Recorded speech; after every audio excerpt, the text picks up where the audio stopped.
Folks, welcome in on this Victory Monday. It's not just the Bills, but the Sabres and UB basketball, too. We recap our predictions with convictions. We recap what was a crazy weekend in the world of sports and entertainment, and it is full throttle for the holidays and Christmas ahead. Let's go.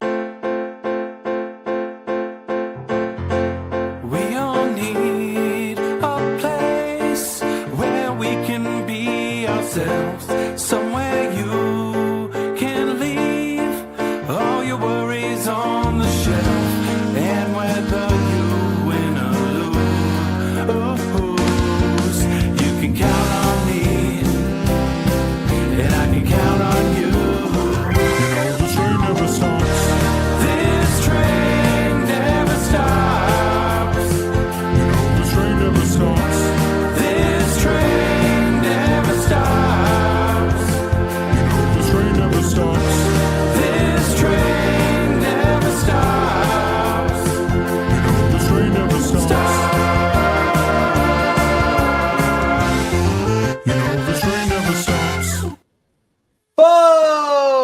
Folks, welcome on in. Hope you are having a very happy Monday, December 22nd, as we get into it here on Trainwreck today. Maniac, we got Slick in the saddle. We got Don on the ones and twos, and we got producer Brett with us, making his presence known. I like that. Always good to switch it up for the holidays. Ready to rock, ready to get onto it on this Victory Monday. We had a great weekend. We got 4 dubs.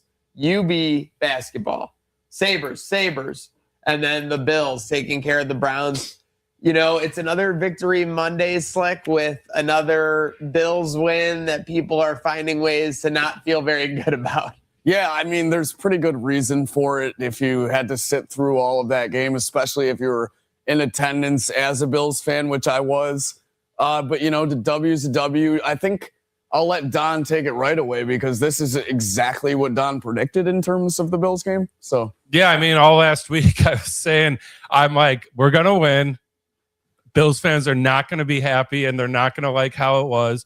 I'm like, we're not going to cover. We're going to win. Now, that being said, I thought it would be a classic fourth quarter. We get a touchdown and we were, and win by 7 or 9.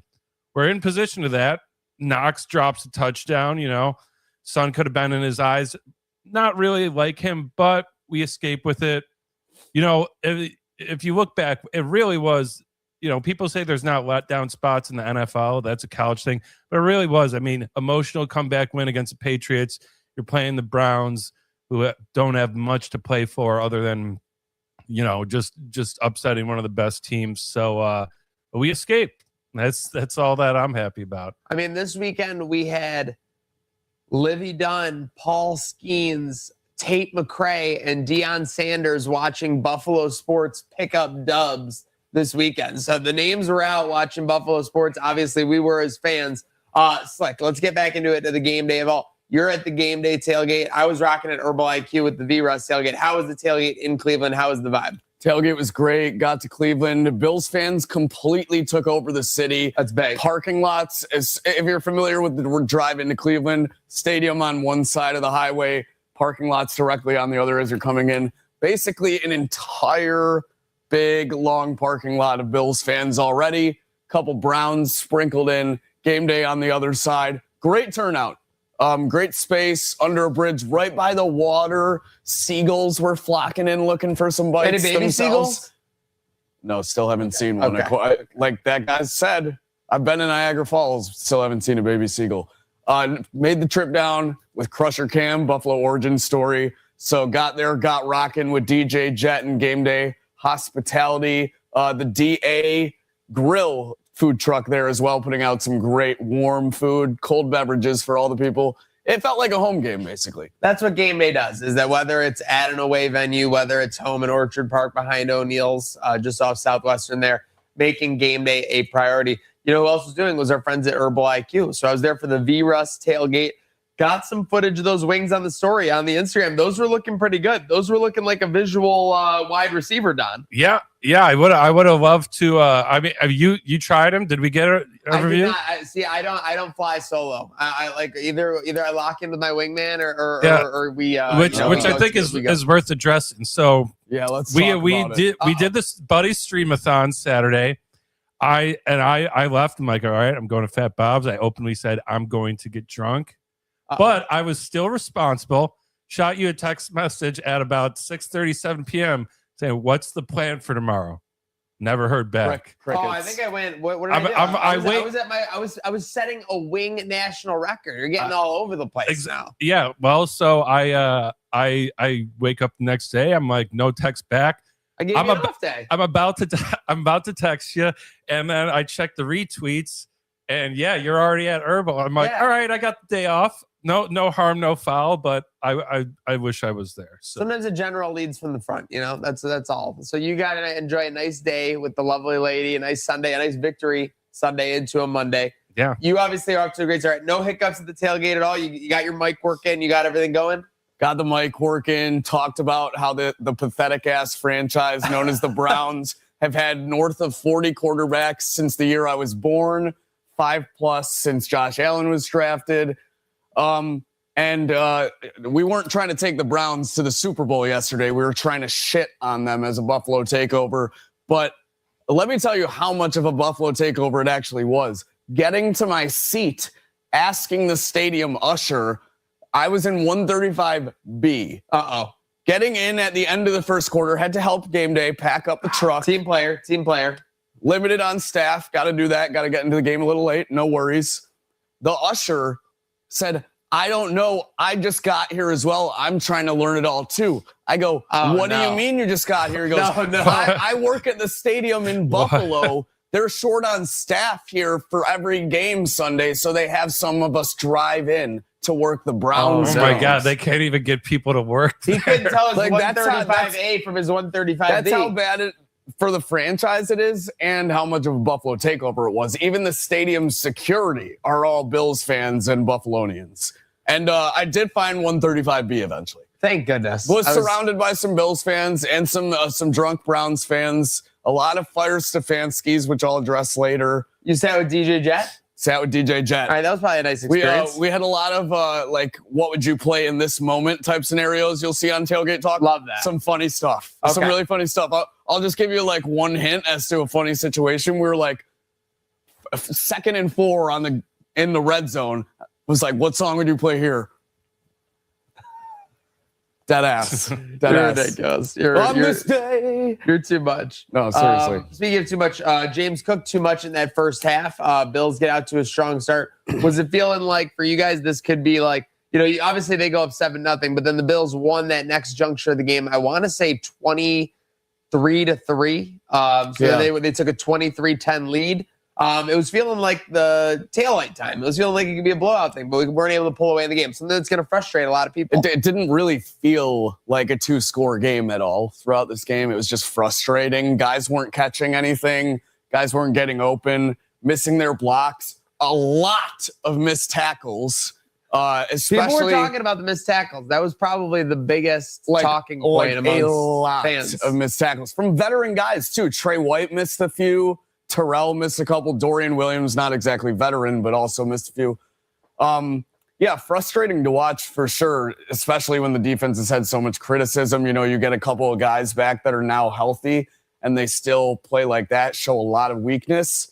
Like I said, never felt like a 2-score game. This was a pesky Browns team. Shadur actually finding a way to scramble. To talk about the missed tackles, he was making a lot of our line guys miss on attempted sacks and then just going and scrambling for firsts on the conversion rate. Yeah, even Rousseau missed a couple before he eventually had his field day. Don, what was your biggest takeaway? I guess let's label it pre-Josh Allen injury, late first half. Like what was your biggest take going into that juncture of the game? Yeah, I mean, we got out, put up 20 points. I thought, we're a second half team, so like we're really gonna get away with this, and that's kind of, I think the script went as the last few weeks it's been, we can't really find our legs. Defense plays bad, then the second half offense explodes and defense locks in. It's kind of the complete opposite. This game is,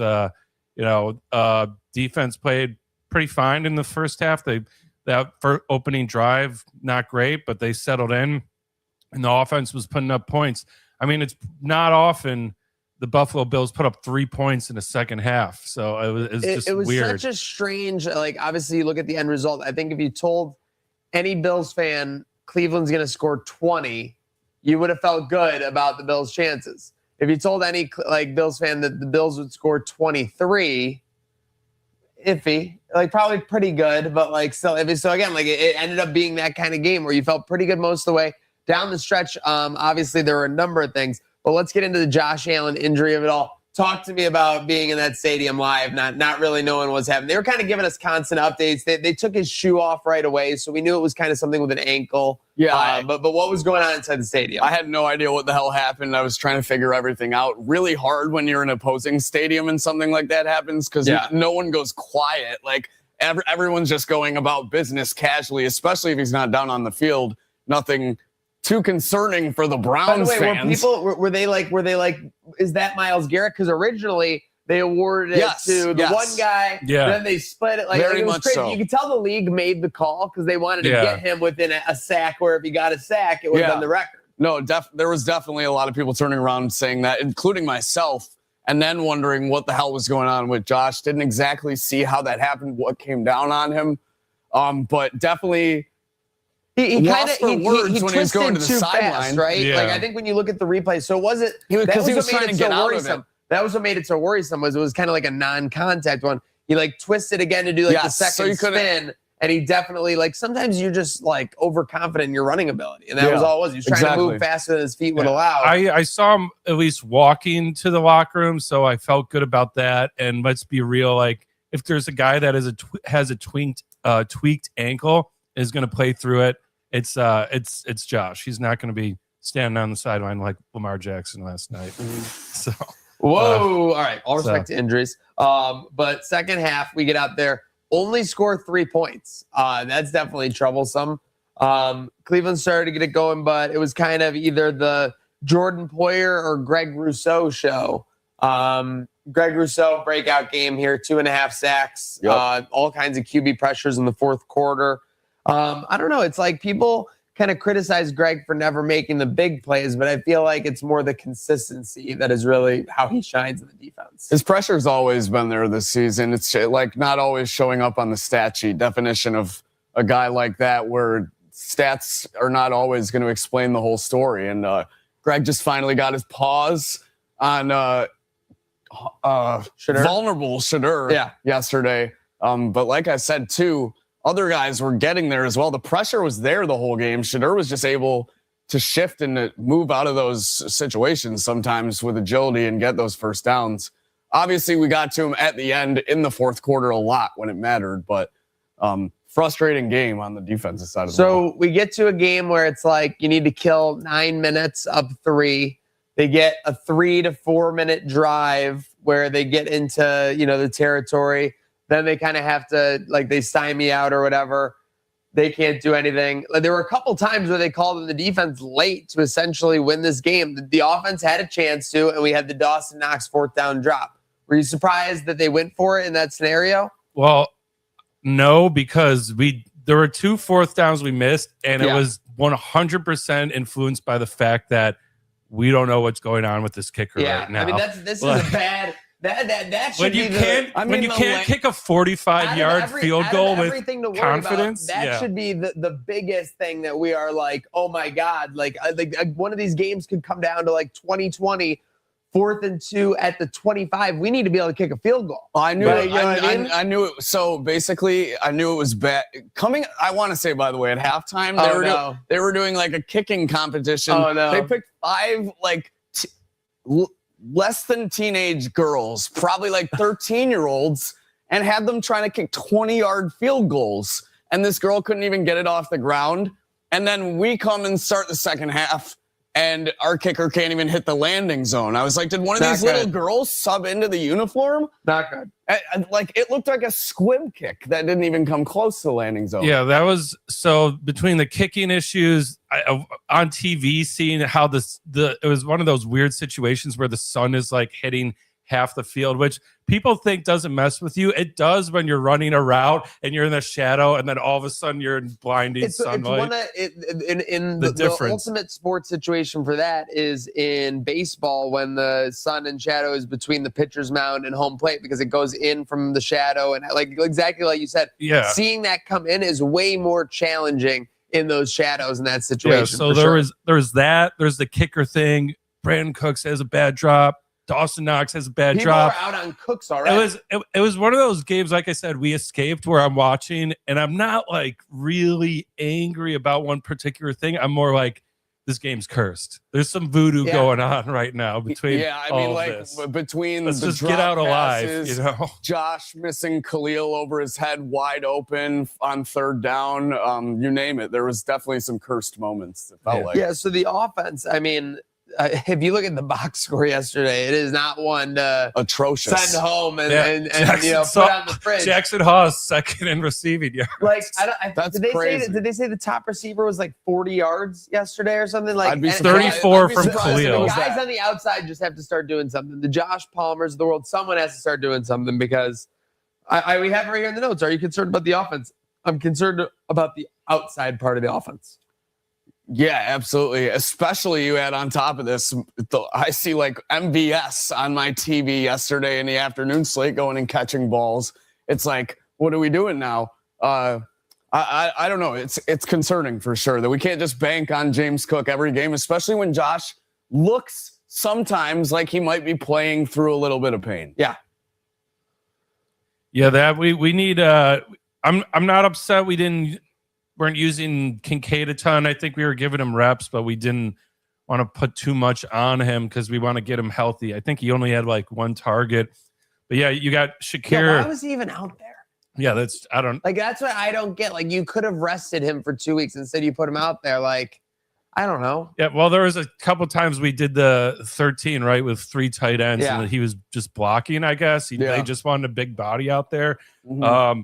But yeah, I mean, you got Palmer. He's only got one target, 1 reception for 2 yards. Not good. Like- I'm just saying something has to happen with these wide receivers. We have to reactivate that Tampa Bay game plan where we're getting them involved deep because that's going to make everything easier. But yeah, tough to bear for sure. Playoff spot on the line tonight for Monday Night Football for the Bills. They can clinch with a Colts loss or tie. And that obviously became a little more anticlimactic from the Ravens-Patriots game yesterday. Yeah. Speaking of burden to bear, you guys can give it to me. Yeah. Well, okay. So I'm also What are you smiling about? I was like 8:00. This is perfect. We have Sunday Night Football Yep, and Sabres. Sabres. I'm gonna build the Buffalo Dream parlay. Oh, no. Sabres money line. Oh, so you're really mad. And at me. Ravens -3.5. I put a bunch of the earlier winnings on it. Everything's looking great. Everything's looking fantastic. Second half, they go up 11 Ravens. I'm like, all right, just hold on, back up QB in, keep running it with Henry. I look, Trainwreck tweets out, dunking on how the Patriots haven't scored this many points in the last 6 quarters or 4 quarters, whatever it was.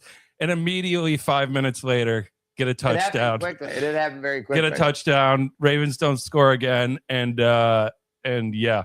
And Like, not Patriots only don't win. score again, like It was like it was they, a classic like mush. they lost. Like they lost the game and then had to come back like with a chance to come back And fumbled and the ball. didn't even get across half field. So it's just No. like they didn't just lose. Like to lose with like 20 seconds left would have been like, oh, heartbreak. Like they got throttled. I mean, like yeah. absolutely just blew it. I mean, there's just questionable decisions too. Again, by Harbaugh. Like, where was Derrick Henry? Everyone you- wants to know where Derrick you don't Henry have was. Derrick Henry in for your last drive, like not once, and he's been like ripping off 6 yards a play. Just doesn't make any sense. And so I don't know if for the folks that are superstitious or maybe a little stitious out there in the gambling world, we called what happened a mush. And it's not when it's anyone's fault, but someone tweets or says something. It's not the reverse jinx. It's like a reverse jinx. You're like, oh, well, this one's over. yeah, exactly. So he dunked on them not scoring points, and so yeah, I actually, you can talk to Haley about this. I was pretty livid. I can I believe was that. pretty livid. I didn't even retweet the post. I'll admit that because I was That's like, fine. dude, I it's was too watching this early. game at the hotel bar with none other than Mike Bunt. Oh no. Yeah, we weren't reacting well either. By the way, what do you think of Drake May look away touchdown on the most wide open pass I've ever seen? People are saying like that's aura farming. No, like he's no, an like idiot. the guy, like there was nobody on Hunter Henry. Drake May last night was exactly what he is. He's a good to very good quarterback in a great system with a great team. For Yeah, I sure. agree. That's Yeah, exactly I and what great mean, coach. that's the other thing that stood Well, out to bitch me coach. is I'm like, But their good. receiving core is awesome. Like Mac Collins, Yeah, Hollins Diggs, balled out, dude. Hunter Henry, and then they have 2 great running backs and great coaching. So I'll say that's going to make a lot of guys great, but clearly he's got a good arm. Clearly, I mean, he's hitting the right spots with the ball. He's not Trevion overthrowing Henderson, people. historically good rookie running back. Again, they're doing things. So you give them credit, but again, like that's just why it drives me nuts when people like, would you trade Drake May for Josh Henderson? I'm like, can you believe that was actually things people were sending out like a month ago? Like, I'm sorry, that's just dumb. Yeah, I think who said that. Well, it was a lot of people. It wasn't one person. you put Drake May on this Buffalo Bills team, and we're like 7 and 8 at best. Yeah, no, at absolute under best. 500. Yeah, we're not making the you're playoffs. talking easily 5 and 9 or 5 and 11, something for sure. Yeah, that's my only take. NFL's rest of crazy week. We had the Bears crazy comeback. I can't stand this Bears team because my group chat is going nuts that like, if Ben Johnson was on the Bills, like we'd be in like a dynasty run right now. I'm like, dude, this guy, like their team was down 16-6 with 5 minutes to go. And this is your like offensive like protege, like your prodigy, I'm sorry, is actually the word I was looking for. Like completely just like clueless to the situation. They've had 6 games where they've been trailing in like the final 2 minutes and won. Yeah, I believe is the stat. Let's see, this reminds me exactly of the Kansas City Chiefs of last year.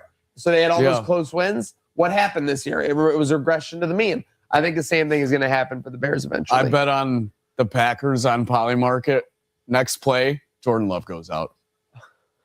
Not That's great. tough. Yeah. Still thought I had a chance till the very end. Recovering the onside kick was kind of crazy. That's what I was going to say. I think a lot of the excitement comes from like you don't see people recovering an onside kick in the NFL anymore. That's unheard of these days. It just doesn't happen. What do you think the play is? Because on that one, he was kind of waiting for it to go 10 yards, and then it ate him up. I think if you think you can get it, you should like charge at it. Yeah, for like, sure. That's my take on it. Yeah. No, it's rare. I mean, lots of times I think you want to force them to have to go the 10 yards because if you do touch it before it goes 10, it's an automatic. Yeah. Then you could like they can recover it before 10 yards, but the offense or the receiving has to touch the kicking team. So I think that's kind of the thought process. But I want to take one more quick step back for the Bills. We didn't touch on this, and we really have to. Someone in the comments says, "Is Keon a complete bust now?" Keon being a healthy scratch again. I was talking with some people yesterday in the stands. Oh no! About most of them were on the same page about putting him in a trade package in the offseason. And the argument was said whether you could even get a 6th rounder for him. Oh, it's going to be tough if you got him as a healthy scratch. Like you're letting everyone know he's got no worth to you. Yeah. When you're sitting around with an item that you're saying has no worth to you, people aren't going to give you worth for it. But yeah, I mean, I would say he's in the bust range for sure. I mean, and it's crazy because he's made some plays. He made a big catch for us less than a month ago on a 4th down in Pittsburgh. If that's a drop or whatever, that could be a different game potentially in that spot. So it's weird to see. He might get called on upon, and part of being, a whatever you want to say, a champion, an athlete, like someone who perseveres is going through these moments and being ready when your number is called. But yeah, it's definitely devastating when we so clearly need help on the outside. Yeah, very much so. No separation. I mean, the receivers yesterday was the best example in quite some time. Not like Josh was helping all that often, but yeah, offense definitely lacking some ability right now. Yeah. I agree with that. But you know who's not lacking some ability? Oh, I could hear it in your voice already. Meow. It's a cat league. You got Meow Mix making a push there. You got Jaguars are the hottest team in the AFC. There's a lot going on. It feels like no one wants to win this NFC South with them both them and the Buccaneers, who they played yesterday, losing to the Saints in the weeks going into this game. And then, they pull it out. It was a nail biter. I was all over them. But, I'd love to see it. I want to see what their line is to make the playoffs, because I think when I talked about it last like a month ago, they were like plus 340, and I was like, they're not dead yet. I got to know what Meow Mix is doing. We're gonna have to look into it. They're plus 130. They're still plus one money, and here, let me check their page. And they control their destiny. Yeah, they have the Jags and the Bucks. Bucks is the last game of the season, I think they could beat the Jags. Is it at Carolina? Let's see. It would be a perfect letdown spot for the Jags. 100%. Or no, I'm sorry, it's the Seahawks. No, they don't. That's at home. That's tough. They don't have a chance there. Yeah. But they do. They play the Buccaneers last game of the season. That might be cinema. Who do the Bucks play? The Dolphins. So this is going to come down to the last game. Yeah. Fair I'm enough. saying Very you can Bucks take care of business, beat the Dolphins, then they're pretty much it's whoever wins that January 4th game wins the division. I'm taking the Bucks. Steelers, Lions. Oh man, Crazy ending. Lions come all the way back essentially. Get down to was it the goal line? It was like the 8-yard line with maybe a penalty or something. It was on the goal line. They get a touchdown, wiped off for offensive pass interference. Yes, which it was. Yeah. Yeah. The first one I thought was and then fourth down, St. Brown. He runs like a stick route, just like push the He guy does. and stick right here. Yeah, but he's a couple yards short while falling down. Pitches to Goff, Unbelievable. who catches it and dives in. It was pretty sick. I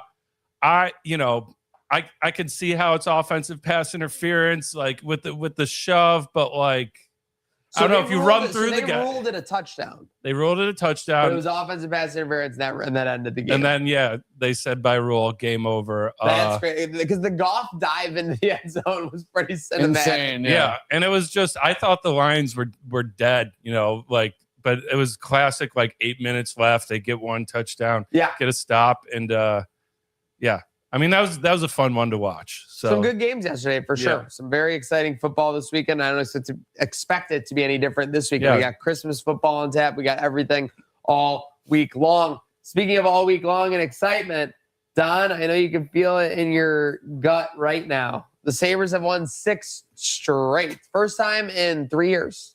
Yeah, and all good wins against good teams. I mean, the Islanders are in a playoff spot. The Devils are fighting in the pack, and it looks like the Leafs kind of stink right now too. So I can't wait till we play them next. But this is, yesterday's game. It's another boring game, but it's just one where we take care of business. Like we're just locking down the neutral zone. We're moving the puck well, and UPL, your guy. Yeah. Listen, I feel is it time to dunk on the haters yet? Or? It's not even time to dunk on the haters because they don't listen. The haters put on earmuffs. They decided they don't. But my thing, and this is all I gotta say, is that when anything goes wrong with UPL, the haters are the first on the timeline. And when UPL has a game like last night, I feel like Will Smith in that series finale, standing in the room, no one is here. No one is here to witness this. We need both Lion and UPL playing well. If this team is going to make the playoffs this year, they need UPL and Lion playing well. So I'm just glad that UPL had a good game on the road. You had to get off that road trip. Yeah. So then are you out on Ellis or? Well, Ellis isn't my I'm not looking at Ellis as a thoroughbred horse. He can maybe give me 10 games. He can maybe give me 15 games. Yeah. But you can't say I'm going to depend on Colton Ellis with this team right now that's 2 games above 500 or whatever. And he's gonna play 20 games for me over the next 4 months. You think you can get that out of Lion though? Lion was great to start the year. Then he had a bad 5 games in the middle. Now he's had a great 5 games on the other side. So I'm just inclined to keep these guys and just play them off each other. The thing is, I think we just wait 1 or 2 games too long sometimes when they're not hot anymore. That's my only take. Yeah, that's my only take. I want the experience right now for making a playoff run. Colton Ellis, he helped us out in a pickle when UPL was still hurt and Lion needed a break. But he's a rookie. He might be an old rookie, but he is still a rookie. Yeah. So I want that experience. He's maybe down the line we could use him in a trade package and kind of move Levi next up the ladder rung while he's developing. But yeah, like you said. UPL great. I mean that we were we're down 1-0 and he makes that sliding glove save. Massive save. Those are saves people would go crazy about, that Ryan Miller or Hasek would make. Huge save. Yeah, Rick Jenner would have lost his shit. Yeah, yeah, I just yeah, want I to say know. on that save. It is. You see plays. Still 1-0, but it could have easily been 2. Yeah. Call the police. There's been a robbery. Yeah, amazing. What was that? My grandma? Oh, it was Rick Jenner, right? Came out a little scraggly. You can tell you're a little slow now, on sleep. now, have you heard the rumor mill's still running amok with the on Hockey Podcast Network? You hear the latest one? Yes, they were saying bad penis could be on his way. Yeah, which how do you move Ruff out from behind the bench? I'm not gonna use the C word on this program. We have kids that watch this show. It's a medical. Yeah, we do. We use the medical term. Yeah, for sure.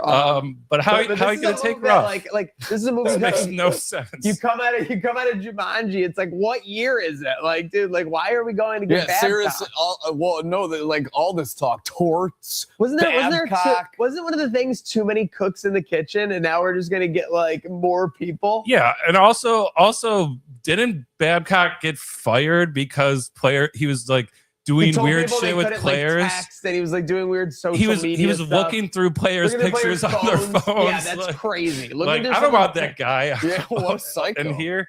Who do you think has the craziest pictures on their phones on the Sabres? I mean, and I guess we should say this outside of Peyton Krebs. I can see Matthias Samuelson as being kind of like a weird dude. I feel like Benson's got some. Oh, Benson. he's absolutely got some shit. He's got some real inappropriate memes, and he's probably getting girls to send him. I feel like nudes. Alex Lyon does. Okay. Lyon's a good-looking guy. So where are the Sabres right now, though? Are they all the way back down? I feel like you can't Where's say the Kool-Aid? How full is the Kool-Aid jug? It's about to be overflowing, and then I'm gonna drink some, and then we're gonna get another round. No, it's in Monsters Inc. when they've got the canister. How full is the canister for this Sabres fan base to run for a playoff run? I think we need. I hate to use this number, 4 more wins. I think we have to get to 10 in a row. Yeah, we need 4 more for everyone to really be back in, and we're going for it. If we get to 10 in a row, that would be first time since the 2018 team. Yep. And if anyone remembers what that was like, that barn was buzzing. Yeah, it was rocking. Yeah. Well, it's coming at the right time. Again, this is what we need to do. Time to get I would love to get 10 in a row, but I also want sustainability. If we drop one and then rip another 4 or 5, that's fine. I'm gonna say so we're at 6 right now. So in our next 8 games, I need 6. Okay. I need 6 for 8. So you need 12 points in the next 8 games. Yeah. Yeah, that's an ass. So my dumb ass just connected to the dots that our very own Gatesy is likely going to be going to the game tomorrow night in Ottawa. Boots on ground. Boots on ground. I went to a game in Ottawa in 2007 on my birthday. Don't quote me on the exact year. Might be a couple off. Derek Roy wins it for the Sabres in a shootout. Wow, that's pretty electric. Royzy. I mean, so we're, the Atlantic Division, it's kind of a cluster right now. We're 7 points out of first place, but here's the thing. Red Wings in first have 2 more games on us. Yeah, they played 2 more. So right now you're just at a Sabres, win your games, but you're close enough where you could start like looking around a little bit. The only thing that's just weird, isn't it, like that every team in the Eastern Conference or something is above 500 right now? But none of them. Everyone but the Leafs. I agree. Nobody's distinguished themselves. I agree. Well, that's why we have so many 500 teams, because nobody's dominant. Everyone except the Maple Leafs. Oh, you hate to see it. They're 15-15 and 5 overtime losses. Oh, who would have thought, man? Okay. All right. Well, and Blue Jackets, but yeah. T's and P's for our friends up north for sure. Thank you, Trish. Great. I mean, yeah, seriously. 2 wins for the Sabres this weekend. UB Bulls. Still winning. That's all that matters. Winning. If just got to keep winning the games that you can afford to, and play good defense. That's what I've been seeing the most of as this stretch has gone on. They're starting more and more to look like that Nate Oates defensive lockdown team where they make it tough on their opponent down the stretch. Just got to keep winning the games that you're supposed to if you want to be making a bid for come February towards March and the dance. So not really sure how the schedule looks these next couple weeks. Playing tonight at home. Who do they got? Who do they got Penn tonight? State Barons. We have a satellite Penn State still at 11. So if they lose this game, I'll say pack it up. The season's over. Yeah, no, agreed. You can actually quote me on that. If they lose this game, funny because this is just an alternative Penn State campus, but ESPN doesn't even give them the actual Penn State logo. It's like they act like they don't exist. Yes. So it's crazy. But you said it perfectly. A MAC game on the road, you'd be favored by 2 points. They win by double digits. Just keep doing what you got to do. As far as UB, 10-2 now to start the year. I'm just looking at the games after Bear End. Then you get back into MAC play again. So this is a little break. You have this game, and then you have a week off. Then you're at Northern Illinois, back home against Ball State. And by the way, the rest of the MAC doing very well also. Yeah, so once the MAC play picks up, then it's when you really got to turn the Jets on. And that's probably when we'll learn a little bit more about this UB team. Agreed. For sure. Learn how much gut they have. We'll see. What time will tell. Don will be the judge of that. Let's go to the weekend recap. We'll start kind of at the end of Saturday night. Jake Paul, Anthony Joshua. I fell asleep before this even got. Boom. When I saw that he had the broken jaw, I thought that was for sure cap, as the kids would say. He was talking a little too well for my liking for it to think it's broken. Things were going on. No, and then when I saw the crowd, I saw a crowd video where you could like hear it. Yeah. I go, okay, he got like hit like really hard. Then I saw the photos of the after swell or whatever. Yeah, well, not even after swell, just basically the back left of his jaw was completely forced to tilt inwards, which obviously is a clean break on the jaw, not just the teeth above. Obviously right from the right hook that sat Jake Paul down, finished the fight. And the scariest part is if you know Anthony Joshua and know boxing, that right hook was a 60% thrown punch. Yeah. And it shattered his jaw pretty good.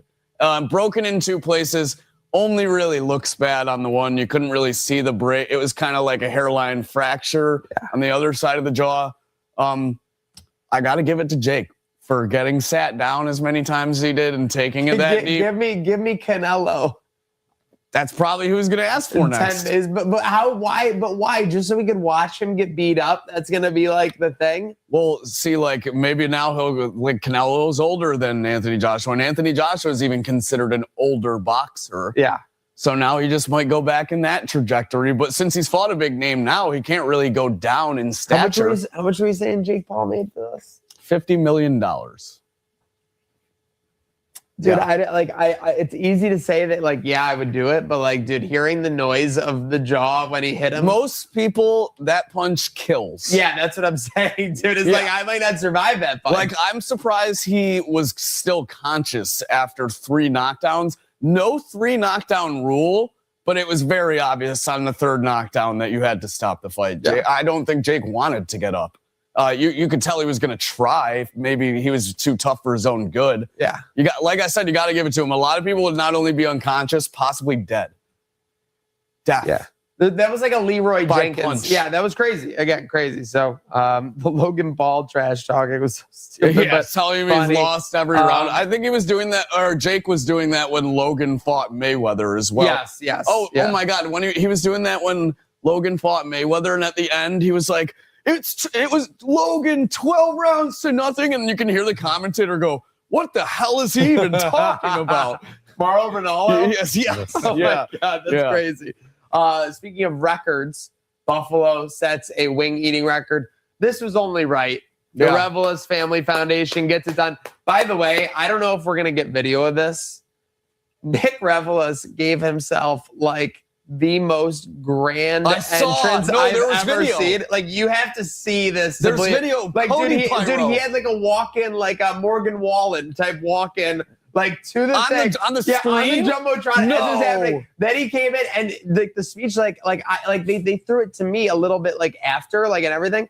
I had nothing to do because I'm typically the guy who's screaming and getting everybody fired up. He was screaming at everyone. He's like, Buffalo is going to go back on the mat. It was insane. It was absolutely insane. So it was a shot out of a cannon. I've never, the crowd, dude, easily 2,000 to 3,000 people at the convention center. everyone unglued, like on every line this guy was saying. A lot of good attention to mental health. I saw a clip from one of the Lolly boys of his entrance, Cody Rhodes type pyro, pretty unmatched. Also, didn't know that the Mafia bus crew was in attendance, part of the world record. I was seeing all kinds of villagers at this thing for sure. Yeah. Wow. Familiar faces. The Seneca 1 crew was fully up on table. So, yes, I think now I will say this with all respect. That was so nice of them to have us involved in everything. It was great. There was a point where I was next to a professional eating table. And they went to me for an update. And I'm like, these bones are like crying for their mommies right now. Like, you wouldn't even believe the stuff that's happening. I go, these bones are about to call William Matar because they feel like they've been hit by a car. And I think there were 2 other law sponsors for the event in nearby tables.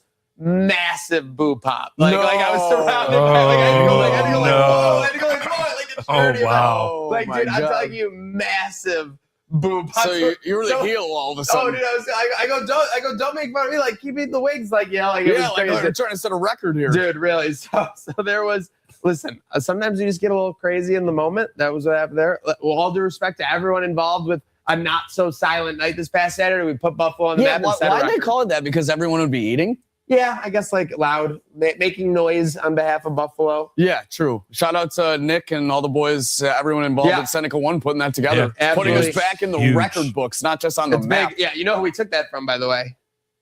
Who?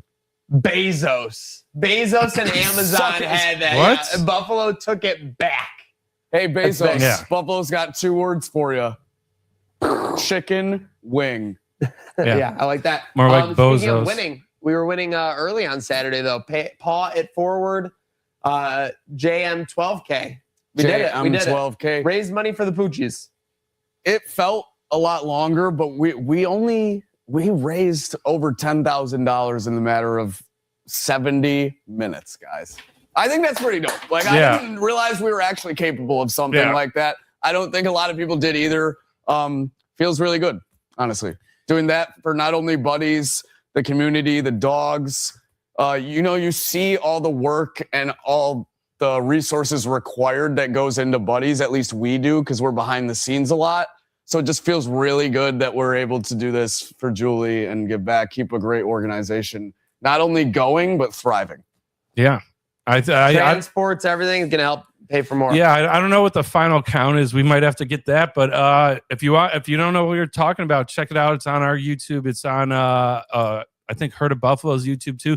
Rewatch the stream because it was fun, and there was lots of games, trivia. We had a couple guests on, some testimonials, people talking about their experience, and I'm sure you can still donate to them now through that link. That QR code will be on that screen forever. You can go rewatch the stream, still donate to Buddy's Second Chance. It won't be matched because the power half overs are over, but we did raise over $12,000. Might be more at this point.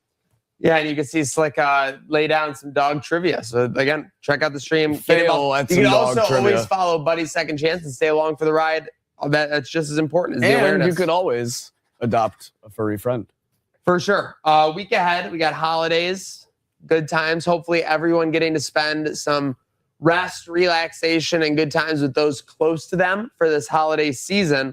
Close to us is the famous Idaho Potato Bowl today at 2 o'clock. What a nice delight. Yeah. Sweet, sweet potato. The Idaho famous potato bowl. I'm not sure what makes it a famous potato, but nonetheless, 2 states, Washington State, Utah State, both 6-6 teams. Got to pick them basically on the books. I think pretty low over-under as well, like around the 40-somethings. So locked in Utah State for lunchtime locks. Graphic will be coming out later. Where do you guys? 49.5. 49.5. Okay, so. yep. I feel like if the unders are under 50 in these bowl games, you got to bet the under. Am I crazy? No, I mean, I for think college, that's pretty it's reasonable, pretty accurate. These teams aren't anything. You know which one was crazy last week? Do I have it here? Oh, geez. Was it the Ole Miss one? Kennesaw State, Western Michigan. Oh, yeah. The over-under was 47.5.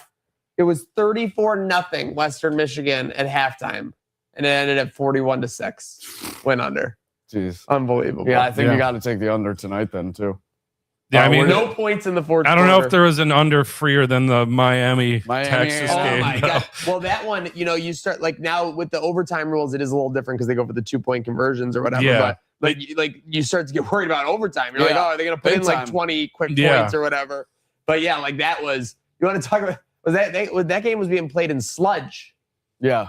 And then like the most exciting last 2 minutes ever, maybe. In really, college like football. literally, it was almost like they kept all the offense for the last 2 minutes. Yeah. Insane like that. Sometimes that happens. Not only Michael Irvin on all fours, as we saw. Did you see him? Did you see him belt to the jersey? Belt to ass for Michael Irvin. He's so stupid, but he might be the funniest person. My that favorite ever part existed. of that video is the fans behind him just looking at him like, what the hell is this guy even doing? Like, because he doesn't just belt it like 3 times. Oh like, no, he readjusted. He's doing all kinds of stuff. I thought he was like Sheamus going for like 20 of the like blows on the chest. He was. There's no doubt.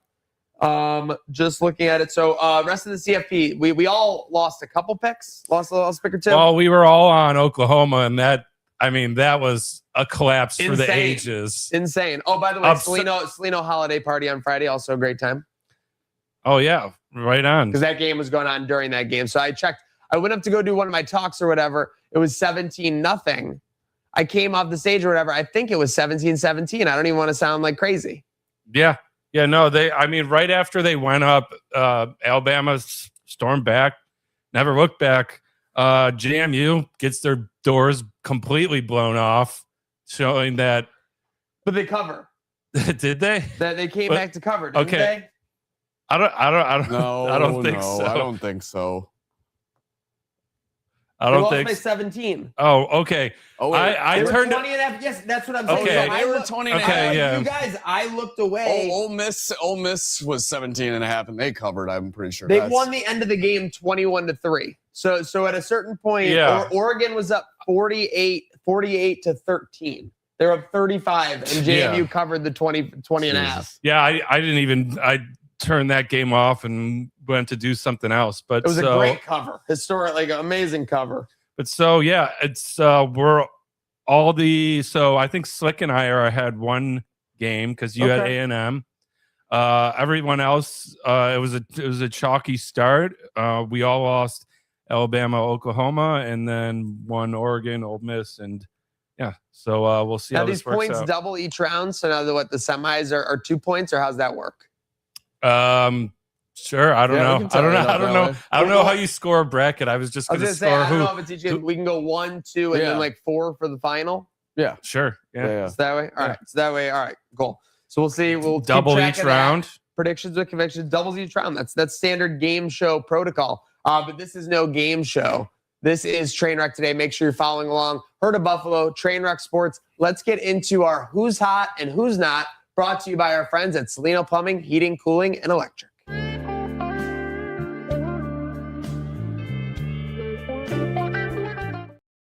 All righty, so I will kick it off here. This man is electric. He's heating up in a big way. Some would say he never cooled off. Timothy Chalamet with this Marty Supreme. You see him with Drewski? No, but I did see him collabing with that rapper that you guys thought he was. He's doing all the spots. And then I just saw tweeted this morning, like 50 minutes ago, he's the first person ever to stand up on the Las Vegas Sphere. So he shot a video standing on top of the Sphere either yesterday or maybe they released it today. I don't know. But wow, that would be something. Wait, so he linked up with that rapper that people thought was him? Kid or whatever. So he just put the rumors to bed. Yeah. Wow. He said he was going to be dealing with it. That's massive because actually on the ride, Crusher Cam asked me, "You think Chalamet's that rapper?" And I was like, "Dude, I have no idea. I just learned about this." Yes, but Chalamet's hot as hell. Listen, I got to eat the salsa in this case. Me trolling the Patriots. 14-0 run in the last 10 minutes. Accountability. Yeah, it's an ability for sure. I got put on my Keister yesterday. Yeah, yeah, they're if you think I'm not firing the next shot though, the next time Drake May goes dime time, you're we got some of them chirping in the Instagram chat. I've been ignoring them, but now before you bring the chirp up, Pats fans, they found us. Yeah, one says Drake May bitch 380 yards. Thank you for tuning in. But also, I have to say something. When we say Drake May dime time, and he throws a pick in the highlight, and then the Patriots go on to win later, and he plays well. That video didn't age poorly. No, it was a highlight. We didn't say Patriots dynasty is done. They're going to be like forever. That's why I specifically give the situation. And then people still always comment this aged poorly when that, like, all I'm saying is that's not the right way to end. My favorite was when they were like, he threw the look away touchdown and everyone was like, oh yeah, like there's dime time. What are you even talking about? It's like, dude, like I could have thrown that touchdown pass. Anybody. It was ridiculous. What else they got? What else did they bring in? Thought he was pulling just that. Okay. So they're weak as shit, just like their bitch coach. All right. Yeah. I'm not taking all the way back. Who is hot? Greg Russo. I'm keeping it basic for this one. I'm keeping it to the game that I was in attendance for. Greg Waugh getting his hands on Shedeur Sanders not once, not twice, 2.5 times, but a game-clinching sack on 4th down at the end there, putting Browns fans out of their misery. Who's not? Kevin Stefanski. He hasn't been put out of his misery yet. I'm only putting him as who's not today because I heard at least 5 fans either call for his head or his firing as head coach. And that's a lot more than I've heard for McDermott this year. So I was impressed. I think the press is turned on him too, because did you see how they're trying to lead Shedeur into criticizing him? Do you agree with the coach? He's like, why would you even ask me that? That's actually, hate to say it, that was actually pretty good by Shedeur. Yeah, no, he's like, come on, what are you doing asking me? Like, it's like you're trying to set me up. I think it's worse than we think. I think the hometown press is turned on him, which is never great. Yeah, I think his tenure is going to be short-lived pretty soon. Yeah. Well, you know whose tenure I hope isn't short-lived and continues on. It's my who's hot. It's not just the Sabres. It's Sabres winning 1-goal games. Folks, all 6 games on this stretch have been 1-goal games in the third. The only ones they haven't won with the 1-goal game, empty netters. So, you know, I consider those still 1-goal games, winning the close games, having the goaltending, I think you definitely have to learn how to win. There's a science to that for sure. My only hole poke would be like that was the 2018 10-game win streak. It was all 1-goal games and OT but again, different roster, different coach. Do we have a single player on the team since then? I don't think so. Tajipu. Oh, Tage. He was on the 2018. Dahlin, yeah. Okay. Yeah. Okay. Yeah, Dahlin. Yeah, you're right. That's it though. But now they're vets, so agreed. It's kind of scary actually. They were here 7 years ago. Yeah, that is crazy. Yeah, I'm sure they're thinking that too. Yeah, same thing. Yeah, you think? All right, so for who's not, I was going to include the whole podcast, but I got to be fair, and because I'm going to say, good job by you being fair. Yeah, because it's not the whole podcast; it's one guy. Ryan Whitney says Sabres aren't making the playoffs. Immediately, we rip off a 6-game run. Immediately, now he's going to include all of them. But I've seen Biz has been kind of nice to Sabres fans lately, which is rare. Did you see the meme he put out?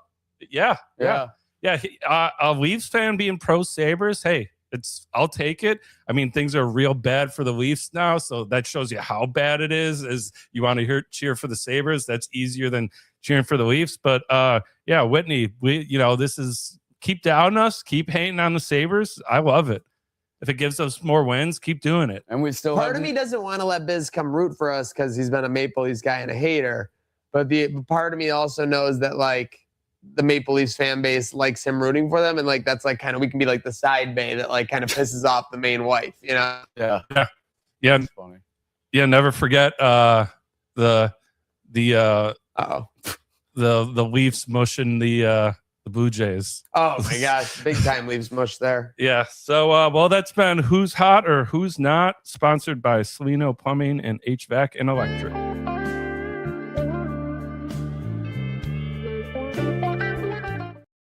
Quick reminder, folks, call 68-FLUSH to make sure your home is championship caliber heading into 2026 with our friends at Salino. Or else you might be crashing out. Don, I heard we have a little bit of crash out action on the line. I think it's fair, and I read one of the texts. I think it's called for. Yeah, we didn't get any calls. I'm a little surprised. Saw we would get some calls, but we got a text, and this guy, he gives a shout out to a good guy, Slick. Here. Oh, is that right? Let's bring it up. Oh, Censor any this. second. There we go. What? Whoop. The game plan must not have been, like Garrett gives record, the W was a second thought. Red Helmet Camper in Twin Oaks. Oh, hell yeah. And for my last shout, Yee Slick. I know we are neighbors at the lot. Go Bills. Love the bus. There we go. Shout out to the bus too. So that's not a Appreciate it, terrible, Justin. not a terrible crash out. That's pretty fair. And you know, it's all, that's a good thing about this Bills thing. Even when we got things to complain about, it's all love. It's all Listen, love. sometimes you have crash outs with a shroud of truth for sure. But make sure you're being true to yourself this week as we go into the holidays, as we go into everything. If you need to crash out, give us a call. Don't crash out at your dinner table or holiday table. 716-226-6263. So again, we've got a week ahead. We've got obviously the Eagles. We've got a lot of stuff coming up this weekend, but it's the holidays during the week. We'll also have a Christmas Eve edition show for you on Wednesday. We'll be debating some of the pop culture of Christmas and everything like that. Very excited to do so. But any final thoughts before we sign off today, boys? Yeah, just enjoy this time with your family and friends. Go Bills, go Sabres. Let's pick up at a W tomorrow for Gatesy in Ottawa, and much love, everybody. I wish a Merry Slickmas to all, and to all a good day now.